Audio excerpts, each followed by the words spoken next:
Olá, estamos aqui para mais um programa Saúde One. Sou Márcia Frigério e hoje estou com um convidado que para mim é uma referência não só da cidade, da nossa região, da Baixada Santista, como do Brasil e acredito também, porque já tenho referências dos trabalhos dele para o mundo. Então eu acho que a gente vai estar muito bem orientado hoje sobre as questões que estão em foco nesse momento. Todo mundo tem dúvidas, a gente escuta muita coisa, né? Esse acesso à internet é muito bom, mas também facilita informações errôneas. Então aqui a gente trouxe um especialista, um infectologista, para falar sobre dengue, gripe e Covid-19. Então estaremos esclarecendo tudo sobre sintomas, o que a gente precisa ficar alerta, aonde procurar ajuda, tem vacina, é eficaz, onde procurar.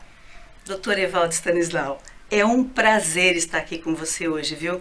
É um orgulho poder entrevistar um profissional do seu gabarito. Eu te conheço não vou contar muito, senão vão descobrir nossa idade, mas há mais de 2 décadas. Para mim, você chegou como uma referência, um infectologista de referência para as hepatites virais.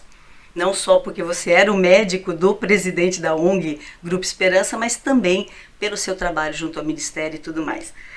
Muito obrigada pelo aceite do nosso convite para o Saúde One. Obrigado a você, Márcia. É um prazer estar aqui. Eu acho que toda oportunidade que a gente tem de falar em saúde, ela Exato. tem que ser bem utilizada, absorvida, para que as pessoas possam, nas diversas mídias, ter acesso a informações, né? Uma das missões do médico, do profissional de saúde, é levar a informação, usar muito da credibilidade que a nossa categoria conquistou ao longo de tanto tempo, né? Para também trazer as pessoas para um comportamento melhor, para atitudes mais saudáveis e para que elas possam ter um objetivo que é o de todos nós, viver muito, mas viver com saúde. Quanto ao tempo que a gente se conhece, acho que a gente dispensa apresentações, né? É verdade. Porque a Márcia me conheceu, eu era um médico ainda recém-formado, mas já tinha lá uma formação sólida em hepatites, né? Muito. E naquele momento, junto com o Jeová, nós criamos o Grupo Esperança, eu tinha aberto um ambulatório de hepatites no Hospital Guilherme Álvaro, e dali para frente a gente construiu uma história que foi muito bonita. E cada um de nós, você inclusive, com um papel relevante, para que hoje o nosso tema seja outro e não hepatites virais. Porque graças ao nosso trabalho, hepatite viral, sobretudo hepatite C hoje, no Brasil, já não é mais o problema de saúde pública que foi no passado. E já quero engatar um convite para julho, para você voltar aqui com o Jeová do Grupo Esperança, para a gente falar um pouco mais de hepatites virais. Hoje a gente vai realmente escorrer, como você já me disse várias vezes, você é um médico, e como médico você fala sobre vários assuntos. Claro que vai estar muito confortável na sua especialidade, na sua expertise, os assuntos de hoje. Eu vou ler o seu mini currículo, porque tem muito mais que isso. Eu mesma sei de muitas outras coisas que você faz e já fez, a referência que você é no Ministério da Saúde, mas eu vou ler o que as pessoas precisam conhecer, quem é o Dr. Evaldo Stanislau. Ele é um médico graduado pela nossa Faculdade de Ciências Médicas de Santos, em 91. Essa cara de novinho é porque a genética ajudou muito, isso ele já me disse. Ele tem residência em clínica médica e infectologia pela Faculdade Médica da USP. Também é mestre e doutor em infectologia pela Faculdade de Medicina da USP, consultor no Ministério da Saúde já há uns 25 anos, né? Pelo que eu sei desse seu trabalho junto ao Ministério, não sei se tem mais. Comecei a atuar no Ministério da Saúde na época do pré-Programa Nacional de Hepatites Virais. Então, foi no governo Fernando Henrique. 90 e pouco? E aí depois, desde 2002, 2003, com consistência, sempre lá. Eu lembro de você como referência no grupo de equipe técnica para definição, inclusive, de normas, né, para o Brasil todo. Ele é também professor universitário, embaixador para a infectologia da UniHealth e medicina de precisão da Inspirali Educação. O que é? A Inspirali hoje é um grupo de educação médica, pertence a uma holding chamada Anima Educação, tem como associados aí uma série de empresas relevantes na área da saúde, por exemplo, o DASA, que é um grande grupo de saúde do Brasil, e que tem nesse momento 14 escolas médicas no Brasil inteiro. E que além disso, Maravilha! além disso tem um conceito que é o que a gente chama de lifelong learning, ou seja, há uma formação que antes do aluno entrar na faculdade de medicina já começa a ser estimulado, já começa a se identificar os melhores valores humanos para que ele curse uma faculdade de medicina, tem a graduação e depois da graduação a residência, cursos de especialização em pós-graduação. Então é um ecossistema de ensino médico e onde eu tenho o prazer de ser o embaixador de doenças infecciosas, medicina de precisão One Health, e também ser o responsável pela iniciação científica dentro do grupo como um todo. São 14 escolas médicas no Brasil inteiro, nós temos escolas em Santa Catarina, no estado de São Paulo, na Bahia, no Rio Grande do Norte, em Minas Gerais, e está crescendo. Que beleza! Olha, é tão confortável ouvir isso de você, porque uma das queixas que a gente tem ouvido sempre é da formação dos profissionais, né? A gente cuidou tanto da assistência que acaba agora chegando profissionais às vezes mais frágeis, né? Então, para cuidar disso tudo, olha o trabalho que eu gostei muito de conhecer e eu acho que quem está nos ouvindo vai querer pesquisar um pouquinho mais sobre isso para entender. Acho que vale até a pena, você tocou num ponto essencial, Márcia, que eu falava assim, que é a formação profissional. Né? Exato. Nós temos um cuidado muito grande, e eu acho que isso não é exclusividade só nossa, mas de todo mundo que faz formação de futuros médicos, de passar muito mais do que o conhecimento técnico. Né? Hoje, com inteligência artificial, com os recursos de informática que a gente tem, o conhecimento está literalmente na palma da mão. Né? Um smartphone hoje acessa informações com uma rapidez, de uma maneira tão completa que a maioria de nós médicos não consegue competir, né? Mesmo os superdotados têm dificuldade. Mas os valores humanos, esses você não encontra na informática. Exato. Então é isso que a gente procura despertar no aluno. Primeiro, a importância daquilo que ele faz, a relevância da profissão que ele escolheu, do ponto de vista de cuidar, né? Nobre isso, como ele tem um raciocínio clínico, né? Como ele poder usar melhor essas ferramentas digitais todas que ele tem. Então é uma formação cuidadosa. Sem dúvida. O meu chefe lá, o professor José Lúcio, ele diz, nós temos uma das faculdades aqui na Baixada Santista, é a Universidade de São Judas, em Cubatão, e a gente fala que é quase que uma faculdade boutique, porque a gente consegue fazer uma formação que quase individual. Então os alunos realmente têm sido muito gratificante ver o desenvolvimento deles. Nós vamos formar aqui em Cubatão a primeira turma no final desse ano. Certo. E vai ser lindo. E eu me sinto assim, feliz por saber que eles também devem se sentir muito seguros, porque também para o profissional, sair de uma formação frágil é muito complicado, né? Não. Às vezes a pessoa até não consegue compreender o seu talento, ela tem talento para tantas coisas, mas não foi preparado isso, né? Hoje, Márcia, o que a gente vê muito é um desequilíbrio, né? Então você vê ou uma carga teórica muito grande e se negligencia um pouco a parte prática, ou uma carga virtual, usando as ferramentas tecnológicas excessiva, com pouca prática, enfim. Isso. Então esse desequilíbrio ele não é bom de nenhuma maneira. Eu, infelizmente, já tive muito contato com alunos de outras instituições que chegam e quando conhecem a gente ou conhecem alguma atividade que a gente faz, falam, nossa, vocês olham, vocês cuidam, vocês explicam. Na nossa a gente ficava meio largado. Então, nós temos essa busca. Quer dizer, é uma faculdade, um grupo que prima pelo uso da tecnologia em educação. Nós temos recursos tecnológicos e desenvolvemos recursos tecnológicos de excelência. Então, é altamente informatizada, usa todos os recursos de inteligência artificial, realidade virtual, programas desenvolvidos e feitos dentro da universidade, mas sem perder o lado humano. Inclusive, duas coisas que exemplificam bem isso. Existem duas missões que a universidade realiza, que a Inspirali realiza. Uma é a missão África. Então, os alunos agora, em janeiro, final de janeiro, começo de fevereiro, estavam na África, em Benin, foram lá prestar uma assistência. Vivência incrível.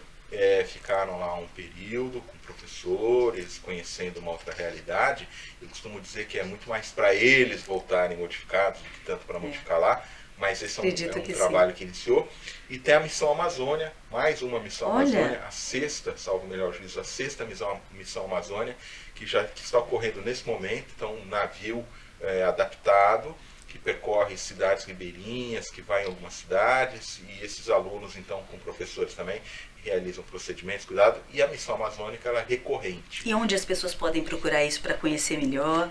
Se você der um Google Inspirali, tá, você vai chegar na Inspirali, entra no site da Inspirali, nas redes sociais da Inspirali, no Instagram, e vocês vão ver vídeos, depoimentos e conhecer. Eu mesmo vou fuçar isso aí, legal. Acho muito legal.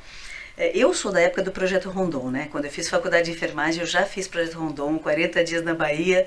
Minha filha foi agora nesse Médicos pelo Mundo, né? Minha filha é médica, dermatologista, e ela foi pro interior lá e teve uma vivência que, assim, ela falou, mãe, eu nunca imaginei que as pessoas vivessem com tão pouco, né? O que a gente achou que ia levar era muito para o que elas estavam precisando e eu achei que a gente não fizesse diferença lá. Mas eu voltei muito diferente, muito mais com o pé no chão, né? Esse é o nosso Brasil. Essa é a ideia, Márcia, quer dizer, as pessoas irem para adquirirem um pouco de sensibilidade e encontrar uma realidade diversa. Porém, a realidade muda as pessoas. Eu quero enfatizar que não precisa ir muito longe.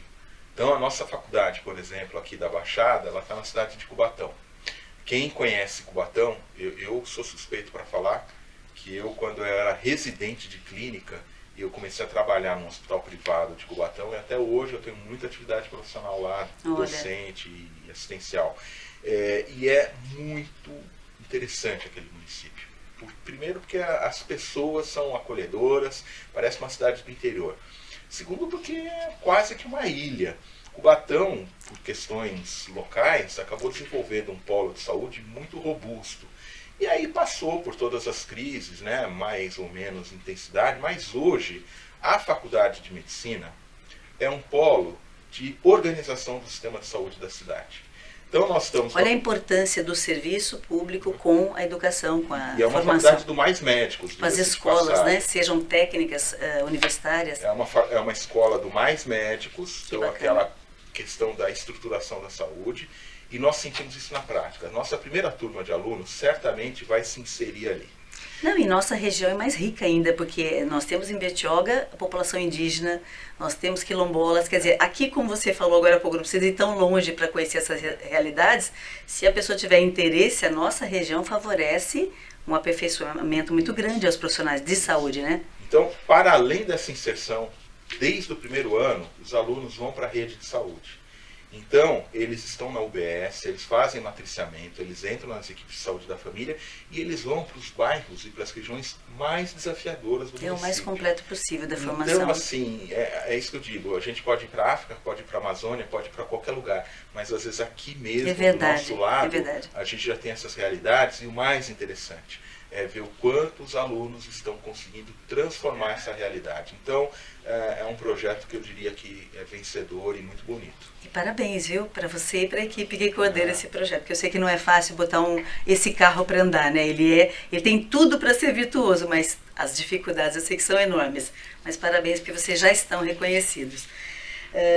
Hoje o nosso papo é sobre essa tríade, né? Essas viroses todas, né? É dengue, eu até fiz um vermelhinho aí de alerta. A gente precisa conhecer sobre dengue. Todo mundo acha que conhece. Mas dengue já está no nosso meio já há algumas décadas. Tem Covid-19, que é uma novidade como pandemia para o Brasil. Tivemos outras, gripe espanhola, peste, mas isso as pessoas não têm muito memória às vezes, né? Quem está hoje vivendo, às vezes não lembra dos momentos de pandemia. Então as pessoas de hoje, seja pessoas da nossa idade, mais velhos ou os jovens, sabem muito bem o que é uma pandemia pela experiência vivida de 2020 para cá, pela Covid-19. Então a gente vai elucidar algumas questões hoje com você. E a gripe, né? Influenza, a gente achava que era uma gripezinha. E essa gripe tem se transformado em questões importantes, estão com um quadro mais preocupante, levando muita gente à internação, uma gripe, e às vezes até a óbito. Então a gente vai conversar um pouco disso tudo. E aí eu pus essa chamada como enfermeira, a gente tem que dar o start visual para as pessoas, conheça para se prevenir. As pessoas precisam de autonomia para o autocuidado, né? É importante ter uma equipe especializada, uma rede de serviços organizada e com acolhimento, mas também é importante as pessoas terem autonomia. Sabe, olha, eu estou bem até aqui, Isto é o meu normal. Não, agora minha pressão está alterada, não é assim. Eu estou sentindo algumas coisas diferentes. As pessoas têm que voltar àquela época da vovó, que a vovó punha a mão na testa, ela sabia quando estava com febre, às vezes não tinha tantos instrumentos, mas tinha essa percepção, esse olho no olho. Então a gente quer que as pessoas hoje usem o que favoreceu esse tempo todo, da tecnologia, da formação das pessoas, mas também as pessoas se sintam seguras, né? Hoje é tanta desinformação. O WhatsApp, ele é ótimo, a gente se comunica com tudo e com todos em qualquer lugar, mas ele também traz muita informação perigosa, né? E aí a gente vai falar hoje, para ficar didático, doutor Evaldo, eu sei que muitas delas têm semelhanças e que você vai nos dizer, ó. É dengue, porque as pessoas às vezes pensam nisso, né? Outro dia eu estava conversando com a minha empregada, ela falou, eu não sei se eu tô com dengue, eu não sei se é Covid, eu não sei se é gripe. Porque tem esse quadrinho aí, que não é diferente do que a gente pode dizer, um resumo dos sintomas que eles têm em comum. Eu estou com febre. Febre pode ser qualquer uma dessas coisas. Dor de cabeça. Tenho coriza. E coriza na dengue não tem, mas teria nessas outras duas. Então, assim, a gente vai hoje elucidar isso para que as pessoas se alertem. Eu vou ao médico quando? Quando eu posso ficar em casa, me hidratar, tomar um antitérmico e estou segura? Ou quando eu tenho que me despertar para sair de casa? Me permita, Márcia, Sim, antes claro. de abordar esse quadro, os temas propriamente ditos, falar de uma maneira mais geral. Queria que as pessoas que estão nos acompanhando façam uma reflexão. O que é melhor? Ficar doente ou ter saúde? Com certeza. O que é mais barato? Ficar doente ou ter saúde? Obviamente que é melhor e mais barato você ter saúde. Então, a primeira coisa que as pessoas têm que entender é que quando a gente fica doente, a gente já perdeu. Ficar doente não é uma boa para ninguém, nem para a pessoa que está doente e também para o coletivo, porque o que acontece com um, você espalha e tem consequências para toda a sociedade. São doenças de transmissão grande. E que oneram não apenas os aspectos médicos, mas os aspectos socioeconômicos também, né? Então, veja que, vamos pegar o exemplo aí, o lockdown, que foi essa questão que marcou tanto a Covid, impactou todo mundo, impactou os negócios, impactou a cadeia produtiva, impactou a vida. Muita gente até hoje ainda tem traços de doença psiquiátrica, doença mental, decorrente daquele período de isolamento. Verdade. Né? Então, doença, quando a gente fica doente, a gente já perdeu. Tá? Então, quando a gente fica doente, a gente já perdeu. Né? Correto. Já perdeu. A saúde é sempre o melhor investimento. Segundo aspecto que eu quero trazer para as pessoas fazerem uma reflexão é por que está acontecendo tanta coisa agora? O que mudou? Você falou do tempo da avó, que punha a mão na testa e tal. Eu vou te trazer um dado, Márcia, para todo mundo que está acompanhando. Desde 1976, nenhum ano é mais frio que o ano anterior. O mundo vem esquentando continuadamente desde 1976. Esse aquecimento global é um fenômeno diretamente ligado à produção dos gases de efeito estufa, sobretudo o CO2, que é liberado pelos carros, pelo nosso estilo de vida moderno e tudo mais.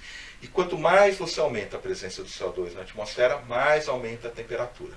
E isso está trazendo, então, essa famosa expressão aquecimento global, sim, com impactos diretos na nossa saúde. E aí entra um outro conceito, que é o conceito da saúde única, One Health.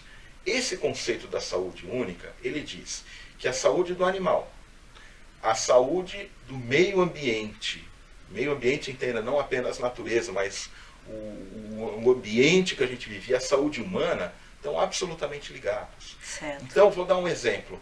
O que tem a ver se eu tenho, por exemplo, uma guerra hoje? Ontem saiu um dado que o mundo bateu recorde de gastos com armamento militar. Ao mesmo tempo, saiu um dado da Organização Mundial da Saúde e da ONU, que nós temos cerca de quase 300 milhões de pessoas no mundo com fome absoluta. O que isso tem a ver com saúde? Aparentemente nada. Ou aqui, né, perto de mim, não está tendo tudo isso? Só que o que acontece? Essas guerras, essa despesa, esse dinheiro, o dinheiro ele não dá em árvores. O dinheiro ele tem uma origem e ele tem uma destinação. Quando esse dinheiro é destinado para a compra de armas, esse dinheiro deixa de ser destinado, por exemplo, para aplacar fome e cuidar de saúde. Fato. Essas pessoas que estão famintas no mundo começam a fazer o quê? Movimentos migratórios. Então toda hora tem um barco de refugiados que sai da África e vai para a Europa. Tentando se salvar. Outro dia apareceu aqui no estado do Pará um barco com mais de cerca de 20 corpos já em avançado estado de decomposição, que parece que vinha da África e veio parar aqui por acaso e tal. E esses movimentos migratórios fazem, por exemplo, com que doenças que não existiam no continente europeu agora existam. Verdade. Então os médicos da Europa estão começando a ver doenças tropicais de pessoas que migraram. Esse movimento migratório leva a doenças que antes não existiam. Então a gente tem várias doenças. Então aumentou. É aquecimento global. Fenômenos climatológicos extremos, inundação, calor, desertificação. As pessoas se deslocam com muita facilidade. Então hoje você pega um avião na Europa, 10 horas depois você está não em outro país, você está em outro continente. Então, este conceito do One Health, esse conceito do aquecimento global, essa dinâmica que a gente tem vivido, ela está propiciando muito o aparecimento de uma série de doenças, sobretudo as doenças infecciosas. E aí a gente pode colocar as doenças infecciosas, vou abrir um capítulo à parte, para essas doenças por vetor, que dependem do mosquito. O mosquito da dengue, por exemplo, o Aedes aegypti, ele não transmite só dengue. Ele transmite dengue, zika, chikungunya, e é um mosquito extremamente habilidoso. E esse calor, esse aquecimento global, facilita a vida do mosquito, acelera a sua maturação, acelera a sua voracidade para picar. Então, é uma das razões pelas quais a gente está tendo. Essa grande circulação de pessoas, essa invasão que a gente teve da floresta, do ambiente nativo, trouxe para nós vírus que antes estavam no ambiente silvestre, no ambiente animal. Verdade. E vieram para a espécie humana. Exemplo, Covid-19. Então eu queria que as pessoas pensassem um pouco do porquê que a gente chegou nessa situação. E a explicação é essa. Primeiro, esse conceito de uma saúde única, One Health, onde está tudo integrado, interligado, tudo tem consequência, né? O aquecimento global, que é muito importante, e esses desafios da vida moderna. Então é por isso que hoje nós vivemos cada vez mais doenças de comportamento epidêmico em algum lugar, ou essas pandemias. E um outro dado, só para te devolver, é que as pandemias hoje, elas são muito mais frequentes do que já foram no passado. Antigamente... Isso as pessoas estão observando, é importante conhecer esse contexto. Você vamos pegar a Europa há 1000 anos, quer dizer, como é que você ia de um país para o outro? Você ia a cavalo, de carroça, você demorava um mês para atravessar uma distância, quando não morria no meio do caminho. Exato. Na Inglaterra, Márcia, até o começo do século passado, a expectativa de vida de um inglês com muita sorte era em torno de 50 anos, um pouco mais que isso, média. Com o advento de vacina, saneamento e antibiótico, vacina, saneamento e antibiótico, as pessoas passaram a viver mais. E quando elas vivem mais, aparecem outras doenças que antigamente não apareciam, inclusive as doenças dos tempos modernos. Eu não precisei nem te perguntar, que eu iria exatamente falar essa coisa da longevidade, que traz outras questões para a E gente. aí, então a gente vê o envelhecimento não saudável, traz o quê? As doenças metabólicas. Então, obesidade, diabetes, doença cardíaca, doença cerebrovascular, o câncer. Então hoje as pessoas morrem de doença crônica não transmissível, ou de doença cerebrovascular, ou de morte violenta, ou de câncer, e morrem muito menos de doença infecciosa. Porque esse é um contexto que a gente conseguiu, de certa forma, controlar. De certa forma. Porque nós tivemos a pandemia, que desequilibrou, né? Só no Brasil mais de 700 mil mortes, e a gente tem também essas questões da pobreza extrema, que acabam levando à morte. Então, resumindo, pessoal, é tudo interligado. Se você quiser falar direto com eles, aquela é seu contato. E nós estamos levando, então, o mundo, o planeta Terra está chegando ao seu limite, né? E isso está se exteriorizando por todas essas crises de saúde que a gente tem observado. E eu gostaria, então, de fazer um convite, essa reflexão para todo mundo que está assistindo, comece a pensar o que eles podem fazer para ajudar a gente diminuir essa tensão, esse estresse do planeta Terra, diminuir o aquecimento global, atuar melhor, de uma maneira mais propositiva e proativa nesse pensamento One Health, né? E para nós mesmos, o que a gente pode fazer? Para quê, Márcia? para não ficar doente. Porque Perfeito. o grande lance, você elogiou, a Márcia chegou me elogiando aqui, falando que eu não pareço a idade que eu tenho. Tenho 56 anos recém-completados, Márcia. Imagina. Mas eu Não realmente... que 56 seja muito, realmente ainda é jovem, mas você está realmente, você se cuidou muito. Mas assim, eu pratico atividade física regular. Tá. Eu tomo as minhas vacinas regularmente, né? Tento ter um estilo de vida saudável. Perfeito. Né? Sabe quantos remédios eu tomo hoje? Tomo rosuvastatina preventivo, que é um remédio para baixar um pouquinho o colesterol ruim. Mas só isso, mais nada. Que maravilha. E você pega as pessoas de uma maneira geral, tem muita gente que está assistindo aqui mais nova que eu, né? Quantos remédios tomam? Não, tá vendendo muito aquelas cartelinhas, porque as pessoas têm muitos. Isto é o atestado de que a gente errou. Então eu não estou conversando tanto com quem já está na nossa faixa etária aqui. Eu estou conversando mais com os mais jovens. Tem que programar a vida lá para frente. Tem que ter hábitos saudáveis e nós, como um todo, temos que cuidar do planeta Terra, porque nós não damos conta financeiramente e tecnologicamente dos desafios que estão se colocando à nossa frente por conta desse estresse que a gente trouxe para o planeta Terra. Nossa, perfeito. Você trouxe uma análise ampla e assim, não esquecendo nada realmente, porque esse é o objetivo do nosso programa, que as pessoas conheçam a realidade, porque não dá mais pra gente falar assim, eu ouvi dizer, mas não tô vendo, não tô vivenciando. Nós temos que parar de querer ser ator coadjuvante, porque a gente está com o ator principal nessa vida. Desde que a gente veio para esta nossa morada aqui, a gente é ator principal. E como ator principal, eu preciso cuidar de mim, das pessoas ao meu redor e do mundo. Porque a gente que vive em cidade praiana muito percebe a praia, eles não deixam entrar cachorros, mas eu não sei se quem mais faz sujeira. No final do dia, eu moro na vereda da praia, moro de frente para a praia, então eu vejo, no final do dia, eu fico triste, entristecida pelo comportamento das pessoas. E eles falam, é turista. Então não é turista não, é gente também que mora aqui na região, na cidade. As pessoas se descuidam desse cuidado de descartar adequadamente o lixo. Até em casa, né? Até hoje eu vejo prédios que não separam lixo que pode ser reaproveitado, reciclado, de orgânicos. Então, gente, o mundo ainda está assim, a gente ainda assiste lixões a céu aberto. Quer dizer, a gente vive uma modernidade com muitas coisas. Você vê avião, que você fala, eu saio daqui em 10 horas, eu estou em outro continente. Mas eu vivo essa pobreza de saneamento. E eu acho que muito cultural das pessoas. Porque a gente percebe que tanto no trânsito, como essa questão de limpeza das ruas, da sua moradia, da praia que você frequenta, do jardim, e tá tudo é cultural. Interligado. E está tudo interligado, Márcia. A gente tem que parar de ser egoísta. Então a pessoa pode pensar assim, não, eu sou rico. Eu tenho dinheiro, eu tenho convênio, se eu não tiver convênio, eu tenho dinheiro, eu faço isso, não faz, acontece. Porque a hora que tem esse desequilíbrio, a consequência chega para todos. Então eu dei o exemplo da Covid.